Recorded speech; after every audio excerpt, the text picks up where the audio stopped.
સમગ્ર દેશમાં હાલમાં બિહાર વિધાનસભા ચૂંટણીના પરિણામોની ચર્ચા છે, જેમાં એનડીએ ગઠબંધનનો ભવ્ય વિજય થયો છે।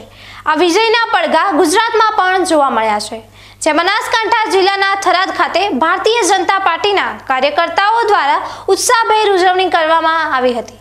થરાદના મુખ્ય 4 રસ્તા પર મોટી સંખ્યામાં ભાજપના પદાધિકારીઓ અને કાર્યકર્તાઓ એકઠા થઈને ફટાકડા ફોડી મોં મીઠું કરાવીને આ ઐતિહાસિક વિજયની ખુશી વ્યક્ત કરી હતી। બિહાર વિધાનસભા ચૂંટણીમાં નેશનલ ડેમોક્રેટિક એલાયન્સના શાનદાર વિજયને પગલે થરાદમાં પણ ભાજપના કાર્યકર્તાઓમાં ભારે ઉત્સાહ જોવા મળ્યો હતો। થરાદના મુખ્ય 4 રસ્તા પર ભારતીય જનતા પાર્ટીના મોટી સંખ્યામાં કાર્યકર્તાઓ અને પદાધિકારીઓ એકઠા થયા હતા। વિજયની ખુશીમાં કાર્યકર્તાઓએ જોરદાર ફટાકડા ફોડ્યા હતા અને એકબીજાને મોં મીઠું કરાવીને અભિનંદન પાઠવ્યા હતા। આ ઉજવણીમાં થરાદ તાલુકા પ્રમુખ, થરાદ શહેર પ્રમુખ સહિતના અગ્રણી કાર્યકર્તાઓ અને પદાધિકારીઓ ઉપસ્થિત રહ્યા હતા।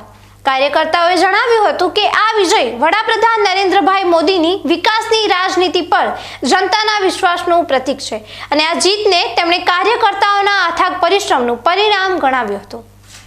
मोदी साहेब ની ગેરંટી અને સુશાસન, વિકાસ, ઇન્ફ્રાસ્ટ્રક્ચર, સામાજિક ન્યાયનો બિહારની જનતાએ જે મોદી સાહેબ ઉપર વિશ્વાસ રાખીને જે પ્રચંડ વિજય બિહારમાં આપ્યો છે એનડીએ સરકારને, એ બદલ હું બિહારની જનતાનો ખૂબ ખૂબ આભાર માનું છું અને બિહાર રાજ્યને મોદી સાહેબ ઊંચાઈઓના નવા શિખરો ઉપર લઈ જશે એવો મને વિશ્વાસ છે।